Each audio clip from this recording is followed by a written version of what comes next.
مہاراجہ golf سے race course پر اشوک کی ملاقات ہوئی۔ اس کے بعد دونوں بے تکلف دوست بن گئے۔ مہاراجہ گاف کو ریس کے گھوڑے پالنے کا شوق ہی نہیں خب تھا۔ اس کے استبل میں اچھی سے اچھی نسل کا گھوڑا موجود تھا اور محل میں جس کے گنبد ریس کورس سے صاف دکھائی دیتے تھے طرح طرح کے عجائب موجود تھے۔ اشوک جب پہلی بار محل میں گیا تو مہاراجہ گاف نے کئی گھنٹے صرف کر کے اس کو اپنے تمام نوارد دکھائے۔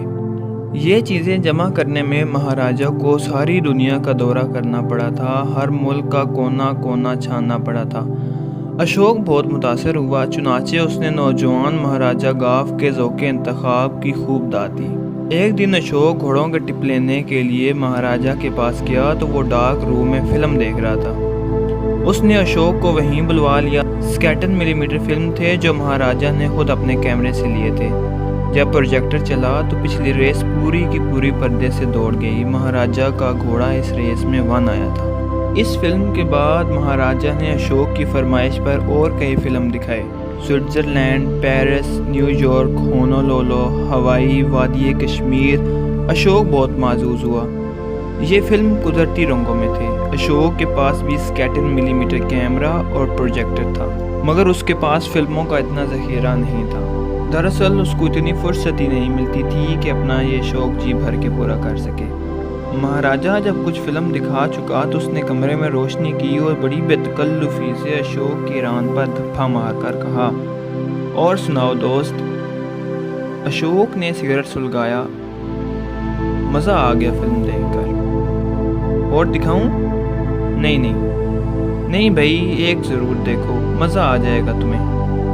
یہ کہہ کر مہاراجہ گاف نے ایک صندوقچہ کھول کر ایک ریل نکالی اور پروجیکٹر پر چڑھا دی۔ ذرا اطمینان سے دیکھنا، اشوک نے پوچھا۔ کیا مطلب؟ مہاراجہ نے کمرے کی لائٹ آف کر دی۔ مطلب یہ کہ ہر چیز غور سے دیکھنا۔ یہ کہہ کر اس نے پروجیکٹر کا سوئچ دبا دیا۔ پردے پر چند لمحات صرف سفید روشنی تھرتھراتی رہی، پھر ایک دم تصویریں شروع ہو گئیں۔ ایک الف ننگی عورت صوفے پر لیٹی تھی، دوسری سنگار میز کے پاس کھڑی اپنے بال سنوار رہی تھی۔ اشوک کچھ دیر خاموش بیٹھا دیکھتا رہا۔ اس کے بعد ایک دم اس کے حلق سے عجیب و غریب آواز نکلی۔ مہاراجہ نے ہنس کر اس سے پوچھا، کیا ہوا؟ اشوک کے حلق سے آواز پھنس پھنس کر باہر نکلی، بند کرو یار، بند کرو۔ کیا بند کرو؟ اشوک اٹھنے لگا۔ مہاراجہ گاف نے اسے پکڑ کر بٹھا دیا۔ یہ فلم تمہیں پورے کا پورا دیکھنا پڑے گا۔ فلم چلتا رہا۔ پردے پر برہنگی منہ کھولے ناچتی رہی۔ مرد اور عورت کا جنسی رشتہ مادر ذات اور یعنی کے ساتھ تھرکتا رہا۔ اشوک نے سارا وقت بے چینی میں کاٹا۔ جب فلم بند ہوا اور پردے پر صرف سفید روشنی تھی تو اشوک کو ایسا محسوس ہوا کہ جو کچھ اس نے دیکھا تھا پروجیکٹر کی بجائے اس کی آنکھیں پھینک رہی ہیں۔ مہاراجہ گاف نے کمرے کی لائٹ آن کی اور اشوک کی طرف دیکھا اور ایک زور کا کہکا لگایا، کیا ہو گیا تمہیں؟ اشوک سکڑ سا گیا تھا۔ ایک دم روشنی کے باعث اس کی آنکھیں بھینچی ہوئی تھیں، ماتھے پر پسینے کے موٹے موٹے قطرے تھے۔ مہاراجہ گاف نے زور سے اس کی ران پر دھپا مارا اور اس قدر بے تحاشا ہنسا کہ اس کی آنکھوں میں آنسو آ گئے۔ اشوک صوفے پر سے اٹھا، رومال نکال کر اپنے ماتھے کا پسینہ پہنچا۔ کچھ نہیں یار، کچھ نہیں۔ کیا مزہ نہیں آیا؟ اشوک کا حلق سوکھا ہوا تھا، تھوک نکل کر اس نے کہا، کہاں سے لائے یہ فلم؟ مہاراجہ نے صوفے پر لیٹتے ہوئے جواب دیا، پیرس سے۔ پیرے۔ اشوک نے سر کو جھٹکا سا دیا، کچھ سمجھ میں نہیں آتا۔ کیا یہ لوگ، میرا مطلب ہے کیمرے کے سامنے یہ لوگ کیسے؟ یہی تو کمال ہے کہ نہیں؟ ہے تو صحیح۔ یہ کہہ کر اشوک نے رومال سے اپنی آنکھیں صاف کیں۔ ساری تصویریں جیسے میری آنکھوں میں پھنس گئی ہیں۔ مہاراجہ گاف اٹھا۔ میں نے ایک دفعہ چند لیڈیز کو یہ فلم دکھایا۔ اشوک چلایا، لیڈیز کو؟ ہاں، بڑے مزے لے کر دیکھا انہوں نے۔ غلط۔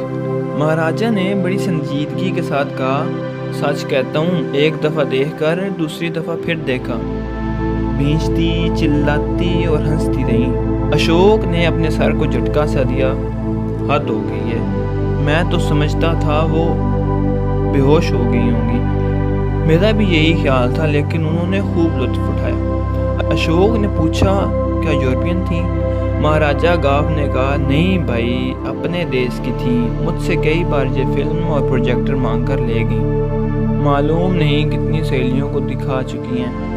میں نے کہا اشوک کچھ کہتے کہتے رک گیا۔ کیا 1-2 روز کے لیے یہ فلم دے سکتے ہو؟ ہاں ہاں لے جاؤ، یہ کہہ کر مہاراجہ نے اشوک کی پسلیوں میں ٹھونکا دیا۔ سالے کس کو دکھائے گا؟ دوستوں کو دکھا، جس کو بھی تیری مرضی۔ یہ کہہ کر مہاراجہ گاف نے پروجیکٹر میں سے فلم کا اسپول نکالا، اس کو دوسرے اسپول پر چڑھا دیا اور ڈبہ اشوک کے حوالے کر دیا۔ لے پکڑ، عیش کر۔ اشوک نے ڈبہ ہاتھ میں لے لیا تو اس کے بدن میں چری سی دوڑ گئی۔ گھوڑوں کے ٹپ لینا بھول گیا اور چند منٹ ادھر ادھر کی باتیں کرنے کے بعد چلا گیا۔ گھر سے پروجیکٹر لے جا کر اس نے کئی دوستوں کو یہ فلم دکھایا۔ تقریباً سب کے لیے انسانیت کی یہ عریانی بالکل نئی چیز تھی۔ اشوک نے ہر ایک کا رد عمل نوٹ کیا۔ بعض نے خفیف سی گھبراہٹ اور فلم کا ایک ایک انچ غور سے دیکھا، بعض نے تھوڑا سا دیکھ کر آنکھیں بند کر لیں، بعض آنکھیں کھلی رکھنے کے باوجود فلم کو تمام و کمال طور پر نہ دیکھ سکے۔ ایک برداشت نہ کر سکا اور اٹھ کر چلا گیا۔ 3-4 روز کے بعد اشوک کو فلم لوٹانے کا خیال آیا تو اس نے سوچا کیوں نہ اپنی بیوی کو دکھاؤں۔ چنانچہ وہ پروجیکٹر اپنے گھر لے گیا۔ رات ہوئی تو اس نے اپنی بیوی کو بلایا، دروازے بند کیے، پروجیکٹر کا کنیکشن وغیرہ ٹھیک کیا، فلم نکالا اور اس کو فٹ کیا، کمرے کی بتی بجھائی اور فلم چلا دیا۔ پردے پر چند لمحات سفید روشنی تھرتھرائی، پھر تصویریں شروع ہوئیں۔ اشوک کی بیوی زور سے چیخی، تڑپی، اچھلی، اس کے منہ سے عجیب و غریب آوازیں نکلی۔ اشوک نے اسے پکڑ کر بٹھانا چاہا تو اس نے آنکھوں پر ہاتھ رکھ لیے اور چیخنا شروع کر دیا۔ بند کرو، بند کرو۔ اشوک نے ہنس کر کہا ارے بھائی دیکھ لو، شرماتی کیوں ہو؟ نہیں نہیں، یہ کہہ کر اس نے ہاتھ چھڑا کر بھاگنا چاہا۔ اشوک نے اس کو زور سے پکڑ لیا، وہ ہاتھ جو اس کی آنکھوں پر تھا ایک طرف کھینچا۔ اس کھینچا تانی میں دفعتاً اشوک کی بیوی نے رونا شروع کر دیا۔ اشوک کے بریک سے لگ گئے۔ اس نے تو محض تفریح کی خاطر اپنی بیوی کو فلم دکھایا تھا۔ روتی اور بڑبڑاتی اس کی بیوی دروازہ کھول کر باہر نکل گئی۔ اشوک چند لمحات بالکل خالی اور ذہن بیٹھا ننگی تصویریں دیکھتا رہا جو حیوانی حرکات میں مشغول تھیں۔ پھر ایک دم اس نے معاملے کی نزاکت کو محسوس کیا۔ اس احساس نے اسے خجالت کے سمندر میں غرق کر دیا۔ اس نے سوچا مجھ سے بہت ہی نازیبا حرکت سرزد ہوئی ہے، لیکن حیرت ہے کہ مجھے اس کا خیال تک نہ آیا۔ دوستوں کو دکھایا تھا، ٹھیک تھا، گھر میں اور کسی کو نہیں، اپنی بیوی کو۔ اس کے ماتھے پر پسینہ آ گیا۔ فلم چل رہا تھا، مادر ذات برہنگی مختلف آسن اختیار کرتی دوڑ رہی تھی۔ اشوک نے اٹھ کر سوئچ آف کر دیا۔ پردے پر سب کچھ بجھ گیا، مگر اس نے اپنی نگاہیں دوسری طرف پھیر لیں۔ اس کا دل و دماغ شرمساری میں ڈوبا ہوا تھا۔ یہ احساس اس کو چبھ رہا تھا کہ اس سے ایک نہایت ہی نازیبا، نہایت ہی واہیات حرکت سرزد ہوئی ہے۔ اس نے یہاں تک سوچا کہ وہ کیسے اپنی بیوی سے آنکھ ملا سکے گا۔ کمرے میں گپ اندھیرا تھا۔ ایک سگریٹ سلگا کر اس نے احساس ندامت کو مختلف خیالوں کے ذریعے سے دور کرنے کی کوشش کی، مگر کامیاب نہ ہوا۔ تھوڑی دیر دماغ میں ادھر ادھر ہاتھ مارتا رہا۔ جب چاروں طرف سے سرزنش ہوئی تو زچ بچ ہو گیا، اور ایک عجیب سی خواہش اس کے دل میں پیدا ہوئی کہ جس طرح کمرے میں اندھیرا ہے اسی طرح اس کے دماغ پر بھی اندھیرا چھا جائے۔ بار بار اسے یہ چیز ستا رہی تھی، ایسی واہیات حرکت اور مجھے خیال تک نہ آیا۔ پھر وہ سوچتا بات اگر ساس تک پہنچ گئی، سالیوں کو پتہ چل گیا، میرے متعلق کیا رائے قائم کریں گے یہ لوگ؟ ایسے گرے ہوئے اخلاق کا آدمی نکلا، ایسی گندی ذہنیت کہ اپنی بیوی کو۔ تنگ آ کر اشوک نے سگریٹ سلگایا۔ وہ ننگی تصویریں جو وہ کئی بار دیکھ چکا تھا اس کی آنکھوں کے سامنے ناچنے لگیں۔ ان کے عقب میں اسے اپنی بیوی کا چہرہ نظر آتا، حیران و پریشان، جس نے زندگی میں پہلی بار عفونت کا اتنا بڑا ڈھیر دیکھا ہو۔ ساتھ جھٹک کر اشوک اٹھا اور کمرے میں ٹہلنے لگا، مگر اس سے بھی اس کا اضطراب دور نہ ہوا۔ تھوڑی دیر کے بعد وہ دبے پاؤں کمرے سے باہر نکلا۔ ساتھ والے کمرے میں جھانک کر دیکھا، اس کی بیوی منہ سر لپیٹ کر لیٹی ہوئی تھی۔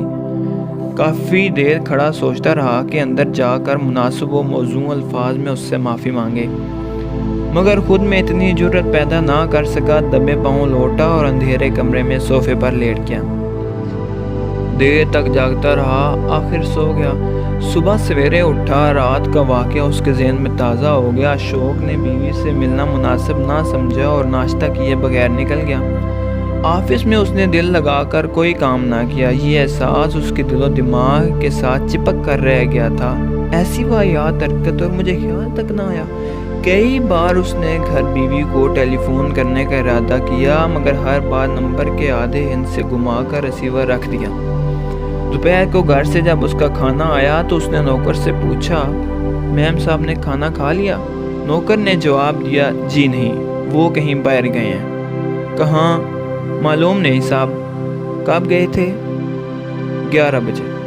اشوک کا دل دھڑکنے لگا، بھوک غائب ہو گئی۔ 2-4 نوالے کھائے اور ہاتھ اٹھا لیا۔ اس کے دماغ میں ہلچل مچ گئی تھی، طرح طرح کے خیالات پیدا ہو رہے تھے۔ 11 بجے ابھی تک لوٹی نہیں، گئی کہاں ہے؟ ماں کے پاس؟ کیا وہ اسے سب کچھ بتا دے گی؟ ضرور بتائے گی۔ ماں سے بیٹی سب کچھ کہہ سکتی ہے۔ ہو سکتا ہے بہنوں کے پاس گئی ہو، سنیں گی تو کیا کہیں گی؟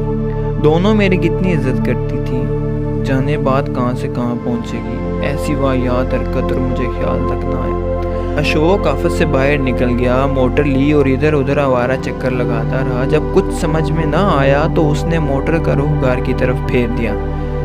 دیکھا جائے گا جو کچھ ہوگا۔ گھر کے پاس پہنچا تو اس کا دل زور زور سے دھڑکنے لگا۔ جب لفٹ ایک دھچکے کے ساتھ اوپر اٹھی تو اس کا دل اچھل کر اس کے منہ میں آ گیا۔